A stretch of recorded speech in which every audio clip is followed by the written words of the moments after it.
मोहन यादव ने राजभवन में आयोजित एक दिवसीय कार्यशाला कर्म योगी बने में उच्च शिक्षा विभाग में गुणवत्ता बढ़ाने की बात कही। इस मौके पर राज्यपाल मंगूभाई पटेल भी सरकारी और निजी विश्वविद्यालयों के कुलपति, कुलसचिव, पीएम एक्सीलेंस कॉलेजों और स्वशासी संस्थाओं के प्राचार्य मौजूद थे। प्राचीन भारतीय ज्ञान को आधुनिक नेतृत्व के साथ जोड़ने और विश्वविद्यालयों में कर्म योग के सिद्धांतों को लागू करने की बात कही। हमारे यहाँ विश्वविद्यालय की दो ही श्रेणी है, या तो सरकारी या निजी। तो मैं मान के चलता हूँ कि विश्वविद्यालय अपने अपने क्षेत्र में आगे बढ़े, उन्नति करे, शासकीय विश्वविद्यालय भी आगे बढ़े, अच्छे नए नए कोर्स खोले, नए कोर्सों के बलबूते पर विश्वविद्यालय अपने समर्थ हो और स्वावलंबी बने। इस भाव से मैंने शुभकामना भी दी और आभार भी माना। उनने मुझे सम्मान करके सम्मानित किया। मेरी अपनी ओर से पुनः धन्यवाद। अन्य कार्यक्रम में सीएम ने कहा कि विश्वविद्यालयों को अब कृषि, मेडिकल, इंजीनियरिंग और अन्य व्यावसायिक कोर्स शुरू करने की स्वतंत्रता दी गई है। उनका दावा है कि इससे विश्वविद्यालय आर्थिक रूप से आत्मनिर्भर बनेंगे। साथ ही पेंशनर्स को 7वें वेतनमान का लाभ देने और पेंशनर्स महासंघ को 1-1 लाख रुपए का फंड देने की घोषणा भी की गई है। हमने पूर्व में कैबिनेट में निर्णय किया था कि इनको 7वें वेतनमान की राशि दी जाएगी। वित्त और 50% जो यूनिवर्सिटियाँ मिलकर के ये जो राशि देने जा रही है, मैं अपनी ओर से आश्वस्त करता हूँ कि विश्वविद्यालय, पेंशनर, गैस अधिकारी, कर्मचारी, शिक्षक को कोई कठिनाई नहीं आएगी। मैं सदैव उनके साथ खड़ा हूँ। सीएम ने दावा किया कि 2025 तक 50% विश्वविद्यालयों को आत्मनिर्भर बनाया जाएगा। सरकार के दावों के बीच जमीनी स्थिति कुछ और ही कहती है। मध्य प्रदेश के 15 सरकारी विश्वविद्यालयों में से 10 पिछले 3 साल से वित्तीय संकट से जूझ रहे हैं। एक रिपोर्ट के मुताबिक इसमें से 60% विश्वविद्यालयों में प्रोफेसरों की भर्ती पिछले 5 साल से रुकी हुई है। बुनियादी सुविधाएं जैसे लाइब्रेरी, लैब और डिजिटल संसाधनों की कमी भी छात्रों के लिए बड़ी समस्या बनी हुई है। ग्रामीण क्षेत्रों में स्थिति और भी चिंताजनक है। मध्य प्रदेश के 313 ब्लॉकों में से 40% में कोई सरकारी डिग्री कॉलेज नहीं है। NSSO के 2023 के सर्वे के अनुसार प्रदेश में उच्च शिक्षा में नामांकन दर राष्ट्रीय औसत 27% से कम, केवल 23% है। डिजिटल शिक्षा की पहुंच भी महज 35% छात्रों तक सीमित है। 20-22 साल में अगर आप देखेंगे तो मध्य प्रदेश में शिक्षा का स्तर क्या है, ये सब कुछ जानते हैं कि किस तरीके से स्कूलों की स्थिति है, किस तरीके से शिक्षक नहीं है स्कूलों के अंदर। 800 से ज्यादा स्कूल ऐसे हैं जहां पर तो शिक्षक ही नहीं है और ना ही इंफ्रास्ट्रक्चर बढ़िया है, ना बिल्डिंग अच्छी है। पानी, बारिश में आप देखें तो पानी की व्यवस्था नहीं है। तो जहां जिस तरीके के दावे किए जाते हैं वो दावे केवल भाषणों में होते हैं। और अब मोहन यादव जी आ गए हैं, वो भी शिक्षा के स्तर को सुधारने की बात कर रहे हैं। तो मुझे साफ तौर पर लगता है कि भारतीय जनता पार्टी केवल बातें करती है, विज्ञापन जारी करती है, करोड़ों रुपया खर्च करती है, परंतु शिक्षा का स्तर नहीं सुधार पा रही है। और मुझे नहीं लगता है कि भाजपा ये चाहती है कि शिक्षा का स्तर सुधरे। मध्य प्रदेश में प्रति 1 लाख छात्रों पर केवल 12 प्रोफेसर उपलब्ध है, जबकि राष्ट्रीय औसत 18 है। 2024 में विश्वविद्यालय अनुदान आयोग UGC ने राज्य के 3 विश्वविद्यालयों को गुणवत्ता में कमी के लिए चेतावनी दी। दावे हवाई हैं। विश्वविद्यालयों में ना तो फैकल्टी है, ना सुविधाएं। आत्मनिर्भरता की बात करने से पहले सरकार को बेसिक इंफ्रास्ट्रक्चर पर ध्यान देना चाहिए। पेंशनर्स को 1 लाख की घोषणा भी सिर्फ दिखावा है। 7वें वेतनमान का भुगतान अभी तक अधर में है। कोर्स शुरू करने की बात तो हो रही है, लेकिन मौजूदा कोर्सों में भी सीटें खाली रह जाती हैं। पिछले साल 30% से अधिक सीटें अनफिल्ड रहीं। 2024 में मध्य प्रदेश के सरकारी कॉलेजों में फीस में औसतन 15% की बढ़ोतरी हुई है। छात्र शिक्षक अनुपात 35:1 है, जो UGC के मानक 20:1 से कहीं अधिक है। क्या सीएम के आत्मनिर्भर विश्वविद्यालय का दावा व्यवहारिक है? कर्मयोगी और प्राचीन ज्ञान को शिक्षा में शामिल करने से क्या वास्तव में गुणवत्ता बढ़ेगी? ये कुछ सवाल ऐसे हैं जिनके जवाब मिलना अभी भी बाकी है। ऐसे में क्या मध्य प्रदेश की उच्च शिक्षा वाकई नई ऊंचाइयों को छू रही है, या यह सिर्फ कागजी दावों तक सीमित है? आत्मनिर्भर, गुणवत्ता और पहुंच के बीच सरकार का ये संतुलन कितना कारगर होगा, ये आने वाला वक्त बताएगा। Bureau report, TV24।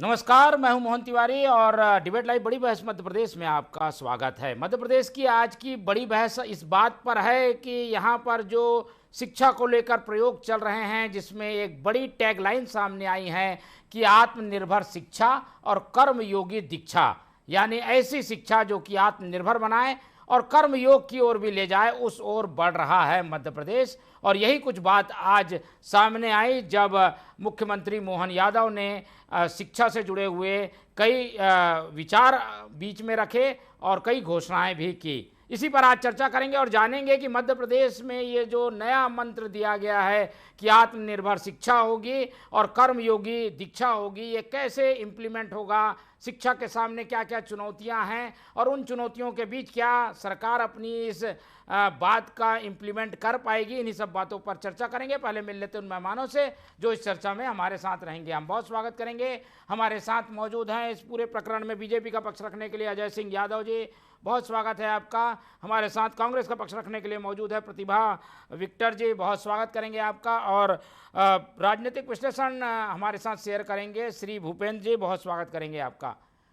तो तीनों मेहमान हमारे साथ मौजूद हैं। रिपोर्ट के ज़रिए हमने बता दिया कि किस तरीके की स्थितियां बनी हुई हैं और क्या कह रही है सरकार, क्या हाल है शिक्षा के, सारी बातें आ गई हैं। एक एक करके प्रतिक्रिया लेते हैं। सबसे पहले बीजेपी की ओर चलते हैं और कहने में तो बात अच्छी लगती है यादव जी कि भाई आत्मनिर्भर करने वाली शिक्षा होनी चाहिए, कर्मयोग के तरफ ले जाने वाली शिक्षा होनी चाहिए, पर क्या ये संभव भी है और जो मौजूदा हालात है उसमें ये कब तक इम्प्लीमेंट हो पाएगा? देखिए मोहन तिवारी जी, मध्य प्रदेश देश में नई शिक्षा नीति को लागू करने वाला अग्रणी राज्य है और डॉक्टर मोहन यादव जी स्वयं उच्च शिक्षा मंत्री थे जिस समय देश में मध्य प्रदेश में नई शिक्षा नीति लागू करने का काम किया गया। ऐसे में डॉक्टर मोहन यादव जी की प्राथमिकता उच्च शिक्षा के देश में के क्षेत्र में सभी लोग जानते हैं। जिस तरह से आज उनके द्वारा घोषणा की गई कि तमाम विश्वविद्यालयों को मेडिकल, कृषि, इंजीनियरिंग और अन्य तकनीकी कोर्सों को खोलने की इजाजत दी जाएगी, जिसके माध्यम से तमाम विश्वविद्यालय आत्मनिर्भर होंगे, क्योंकि ये ऐसे व्यवसायिक कोर्स हैं जिनसे कि बड़े पैमाने पर विश्वविद्यालयों को आय भी होती है और छात्रों का आवागमन भी ज्यादा होता है। तो ऐसे कोर्सों की आज के वर्तमान दौर में डिमांड भी ज्यादा है। तो ये विश्वविद्यालय को आत्मनिर्भर करने की दिशा में एक बड़ा कदम है और सरकार के द्वारा जो सहायता दी जाती है वो तो लगातार जारी है। मुख्यमंत्री जी ने 7वें वेतनमान की बात की है विश्वविद्यालयों के लिए, साथ ही विशेष तौर पे 1-1 लाख का अनुदान देने की बात की है और लगातार मध्य प्रदेश में शिक्षा की गुणवत्ता में सुधार हो रहा है। न केवल साधारण शिक्षा बल्कि इंजीनियरिंग और मेडिकल शिक्षा के क्षेत्र में भी मध्य प्रदेश आगे बढ़ा है। मध्य प्रदेश में इस समय 30 मेडिकल कॉलेज हैं जो या तो चालू हो चुके हैं या आगामी 1-2 साल के अंदर चालू होने वाले हैं, जबकि केवल 20 साल पहले जब कांग्रेस की सरकार थी मध्य प्रदेश में केवल 6 मेडिकल कॉलेज थे। तो ये हमारी प्राथमिकता का विषय है और इस दिशा में हम काम कर रहे हैं। साथ ही तकनीकी शिक्षा, मेडिकल शिक्षा को हिंदी भाषा में प्रारंभ करने का काम भी भारतीय जनता पार्टी सरकार ने किया है, ताकि ग्रामीण क्षेत्र के बच्चों को भी उच्च शिक्षा में किसी तरह की दिक्कत ना आ सके। ये राजनीति का विषय नहीं है। अगर विपक्ष के पास कोई सुझाव हो तो उन्हें सुझाव देना चाहिए। हम उनके सुझावों को भी अगर अमल लायक होंगे तो उन पर भी अमल करेंगे, लेकिन केवल और केवल नकारा राजनीति करना, हर अच्छे नवाचार का विरोध करना, अगर विश्वविद्यालयों को स्वायत्तता दी जा रही तो इसमें मुझे नहीं लगता कि कहीं किसी विरोध का कोई सवाल है। इसका तो सभी को स्वागत करना चाहिए और भारतीय जनता पार्टी सरकार उच्च शिक्षा और शिक्षा की गुणवत्ता, ये दोनों ही क्षेत्रों में लगातार आगे बढ़ रही है। इसके शीघ्र ही परिणाम दिखाई देंगे। बिल्कुल, और हम भी यही उम्मीद करते हैं क्योंकि कहने के लिए बात तो काफ़ी अच्छी है और अगर ये इम्प्लीमेंट हो जाए तो ये बात और अच्छी हो जाएगी। लेकिन कांग्रेस का अपना नज़रिया है, कांग्रेस क्या कहती है वो भी सुन लेते हैं। प्रतिभा जी, आपने सुना एक तरीके से ये जो बातें हैं कर्मयोगी, आत्मस्वावलंबन, कुछ इसमें आप लोगों को ये लगता है कि किसी एक विचारधारा से जुड़ी हुई विकास की अवधारणा है? सबसे पहले बात तो बहुत अच्छी बात है, आत्मनिर्भर बनाना है उच्च शिक्षा को, तो ये सोच तो अच्छी है, सोचने से काम नहीं होता है। इसके लिए आपको ठोस नीति चाहिए, बजट चाहिए, जो कि अभी की स्थिति है प्रदेश में विश्वविद्यालय 15 सरकारी विश्वविद्यालय है, परंतु अभी की जो दिक्कत है उसमें से 10 विश्वविद्यालय ऐसे हैं जो पिछले 3 सालों से वित्तीय संकट से जूझ रहे हैं। आपको भी पता है बड़ी बातें, 60% विश्वविद्यालय ऐसे जिसमें से पिछले 5 वर्षों से वहां पर प्रोफेसर की भर्ती हुई। सबसे पहले तो 60% विश्वविद्यालय है वहाँ पे प्रोफेसर की भर्ती है, तो वो आपको प्रोफेसर की भर्ती करना चाहिए। और जब अपने बजट 10 से 15 करोड़ रुपए का है प्रदेश के विद्यालयों का, तो वो सारा तो रिसर्च और इंफ्रास्ट्रक्चर के नाम पर ही खर्च हो जाता है। तो आपको इसमें बजट बढ़ाने की आवश्यकता है। अब बजट कहाँ से आप कैसे लाएंगे, आपके ऊपर चलता है। वैसे ही तो आप सरकार चला रही नहीं बना रहे, अच्छी बात है, मध्य प्रदेश को करने के लिए आप कर रहे हैं, परंतु आपको बजट बढ़ाना हो। अब बात ग्रामीण क्षेत्रों की, तो प्रदेश में 313 ब्लॉक है, जैसे कि आपको मालूम है, उसमें 40% ऐसे ब्लॉक है जहाँ पर एक भी सरकारी डिग्री कॉलेज नहीं है। तो सबसे पहले तो आपको नए कॉलेज बनाने की आवश्यकता है ग्रामीण क्षेत्रों में, क्योंकि ग्रामीण क्षेत्र तो आपका पिछड़ रहा है, वहाँ पे एक भी सरकारी डिग्री कॉलेज नहीं है। और आप नए कोर्सेज खोलने की बात कर रहे हैं, तो जो अभी मौजूदा कोर्स है उसमें हर कोर्स में आप अगर सर्वे कर लेंगे तो पता चलेगा कि वहाँ पे 30 से 25% सीटें अभी सारे कोर्सेज में खाली जा रही है। तो पहले उन सीटों को भरने का आप प्रयास करें, आप गुणवत्ता बढ़ाइए, एजुकेशन बढ़ाइए, आप प्रोफेसर बढ़ाइए, क्योंकि मध्य प्रदेश में 1 लाख छात्रों पर आप 12 प्रोफेसर रखे हुए हैं, परंतु राष्ट्रीय औसत 18 प्रोफेसर होना ठीक है, जवाब ले लेते हैं। अजय जी इंतजार कर रहे हैं। ये भी एक बात बार बार आ रही है, ये सारी बातें जरूर कही जाती है सरकार की ओर से, लेकिन जो आंकड़े हैं वो बताते हैं कि प्रति 1 लाख छात्र 12 प्रोफेसर, ये तो बहुत कम आंकड़ा है यादव जी। देखिए तिवारी जी, अगर कांग्रेस की सरकारों ने 50 सालों तक इस दिशा में काम किया होता तो आज ये हालात नहीं होते। ये वो 50 सालों की अव्यवस्था है जो आपके सामने दिखाई दे रही है। मैं कोट करता हूँ, दिग्विजय सिंह मध्य प्रदेश के मुख्यमंत्री रहे, उनके गृह जिले गुना में तक उच्च शिक्षा की स्थिति नहीं थी, वहां तात्या टोपे विश्वविद्यालय हमारी सरकार ने खोला। तो इससे पता चलता है कि कांग्रेस की सरकारें 50 सालों तक क्या कर रही थी, चाहे ग्रामीण इलाकों में हो चाहे शहरी क्षेत्रों में हो। केवल 6 विश्वविद्यालय मध्य प्रदेश में काम करते थे 50 सालों में, और भारतीय जनता पार्टी सरकार में आज 15 विश्वविद्यालय मध्य प्रदेश में काम कर रहे हैं। तो ये प्राथमिकता है। 50 सालों का जो बोझ है, जो काम नहीं हुआ है, उसको ठीक करने में कुछ तो समय लगता है, और लगातार हमारी सरकार काम कर रही है। इसके परिणाम निश्चित ही मिलना चालू हो गए हैं। पर 20 साल से तो आप ही की सरकार है। चलते हैं भूपेंद्र जी की ओर भी सुन लेते हैं।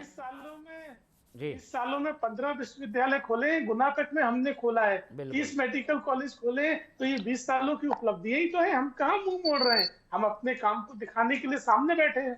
ठीक है, चलिए, कुछ पहल दिखाई भी दे रही है, लेकिन क्या चुनौतियां हैं, कैसे इससे निपटा जा सकता है? भूपेंद्र जी हमारे साथ बने हुए हैं। दावे और प्रतिदावे दोनों भूपेंद्र जी आपने सुने, क्या लग रहा है? कुछ ज़मीनी हकीकत में कमी है या फिर कदम आगे बढ़ रहे हैं, रफ्तार थोड़ी और तेज करने की ज़रूरत है? देखिए, किसी भी राष्ट्र की जो शिक्षा होती है वो रीढ़ की हड्डी होती है, उसी से प्रोडक्शन निकलता है, और शिक्षा जितनी गुणवत्तापूर्ण होगी उसका प्रोडक्शन उतना ही अच्छा होगा।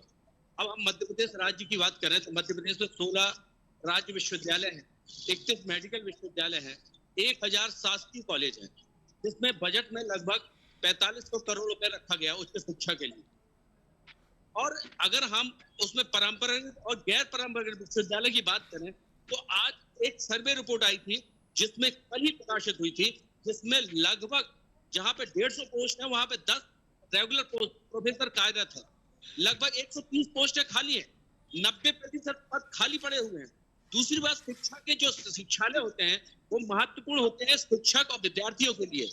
अगर वहां विद्यार्थियों की संख्या बढ़ रही है, सबसे महत्वपूर्ण ये भी है, अगर आप यहाँ पे जब अतिथि विद्वान या अतिथि शिक्षक की तरह अपने तर्क पर रखा है, तो जिस तरह से आप अपने विधायक और सांसदों का तर्क वेतन करते, यहाँ पे क्यों बेसिक इंफ्रास्ट्रक्चर नहीं रखते? आज आपने सेमिनार किया कर्मयोगी पे और आत्मनिर्भर, लेकिन ये कर्मयोगी आत्मनिर्भर क्या है? प्राइवेट सेक्टर की ओर जाने वाला है। शिक्षा हमेशा शिक्षा के जो विश्वविद्यालय हैं या जो भी उपक्रम है, उनमें आप अर्न नहीं कर सकते इनकम। वो आपके निर्माण के लिए सहायक, वो आपको नई पीढ़ी को दिशा और मार्गदर्शन देती है। आप इस तरह से जीडीपी का 1.32% बजट में रख रहे हैं, ये सारी बहुत सी विसंगतियां हैं। घटती संख्या विद्यार्थियों की, आप आज कह रहे हैं कि हम टेक्निकल विश्वविद्यालयों में खोलेंगे। आज देखिए, आप 10 साल पहले से इंजीनियरिंग कॉलेजों की संख्या इंजीनियरिंग कॉलेज बंद हो चुके हैं, क्योंकि विद्यार्थियों का इंजीनियरिंग की तरफ मोह चला गया।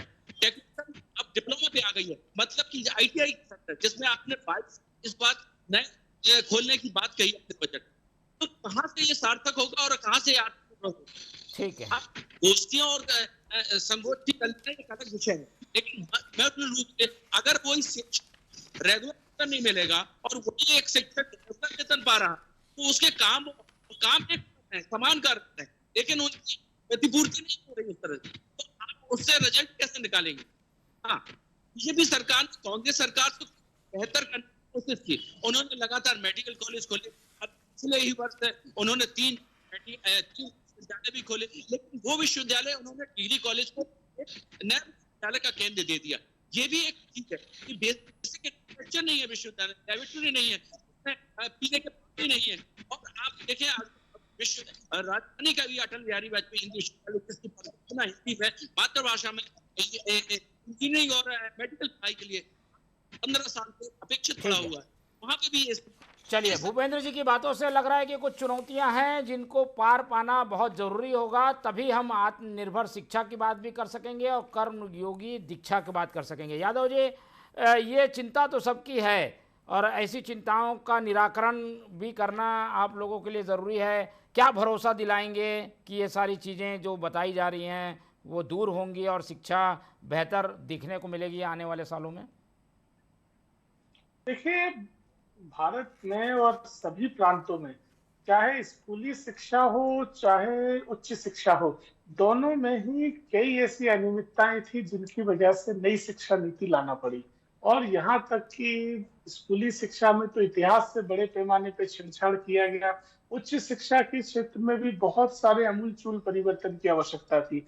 तो ये समझना पड़ेगा कि भारतीय जनता पार्टी सरकार की दृढ़ इच्छा शक्ति थी, इसलिए हमने पूरी शिक्षा नीति को चेंज किया है और धीरे धीरे करके नई शिक्षा नीति आगे बढ़ रही है। स्कूलों में भी चरणबद्ध तरीके से प्रत्येक क्लास के साथ नए सिलेबस और नई नीति के साथ आगे बढ़ रहे हैं। उसी तरह से उच्च शिक्षा के क्षेत्र में भी नए नए नवाचार हो रहे हैं। विश्वविद्यालयों को स्वायत्तता देना कि अपने क्षेत्र अधिकार में इंजीनियरिंग, मेडिकल, तकनीकी, कृषि क्षेत्र के पाठ्यक्रम चालू करना, ये कहीं ना कहीं विश्वविद्यालयों को आत्मनिर्भर बनाने की तरफ ले जाएंगे और इनसे विश्वविद्यालयों का कार्य क्षेत्र भी बढ़ेगा। सरकार के द्वारा जो मदद दी जाती है वो निश्चित ही महत्वपूर्ण है और सरकार लगातार विश्वविद्यालयों, उच्च शिक्षा के क्षेत्र में बजट के प्रावधान को बढ़ा रही है। लेकिन उसके अतिरिक्त भी अगर विश्वविद्यालय स्वयं अपने कार्य क्षेत्र के आधार पर काम करेंगे, स्वतंत्र होकर काम करेंगे, तो उससे ज्यादा अच्छा काम कर सकते हैं।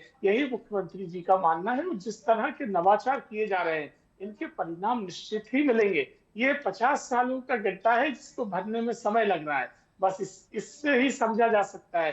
दूसरी तरफ विश्वविद्यालयों के क्षेत्र में चाहे वो शिक्षकों की कमी का मामला हो या अतिथि विद्वानों का मामला हो, तो सरकार द्वारा लगातार घोषणा की गई है कि नियमित प्रोफेसर्स की भर्ती प्रक्रिया को तेज किया जाए और जितने भी पद खाली हैं वो तमाम भरे जाएं। साथ ही जो छोटे कस्बों में भी विश्वविद्यालयों के अंतर्गत जितने कॉलेज आते हैं उनमें जो शिक्षकों की कमी है उसको भी दूर किया जाए और शिक्षक और स्टूडेंट का जो रेशो है उसको भी, जो नेशनल रेशो है या फिर जो रेशो होना चाहिए 20 छात्रों पे 1 शिक्षक का, उस रेशो को भी मध्य प्रदेश में पूरा किया जाएगा। ये भारतीय जनता पार्टी की सरकार है जो लगातार इस दिशा में काम कर रही है और हम निश्चित ही मध्य प्रदेश के बच्चों को उच्च शिक्षा के क्षेत्र में गुणात्मक अच्छा करके देंगे। बिल्कुल। और प्रतिभा जी, कुछ सुझाव अगर दे पाएं, क्योंकि ऐसी चीज़ों पर ज़्यादा राजनीति तो होती नहीं, अब तक के कामों की भले आप लोग आलोचना कर सकते हैं, सुझाव क्या है जिसे इम्प्लीमेंट करना चाहिए सरकार को? सुझाव यही होगा कि जो है वो लाइब्रेरी है, लेबोरेटरी है और जो डिजिटल संसाधन है, तो इस लाइब्रेरी लेबोरेटरी को डिजिटल करना चाहिए ताकि छात्रों को अच्छी सुविधा मिल सके, वो अच्छे से शिक्षा का लाभ ले सके। और जो सरकार ने 2024 में 15% जो फीस की बढ़ोतरी कर दी थी, तो बहुत से बच्चे होते हैं इस तरीके से फीस भरने में ही वो नहीं भर पाते हैं, तो बड़ी ही फीस कैसे भरेंगे। तो सरकार को फीस जो बढ़ाई है उसको कम करना चाहिए ताकि हर बच्चा कॉलेज में एडमिशन ले सके और उच्च शिक्षा में दाखिला ले सके।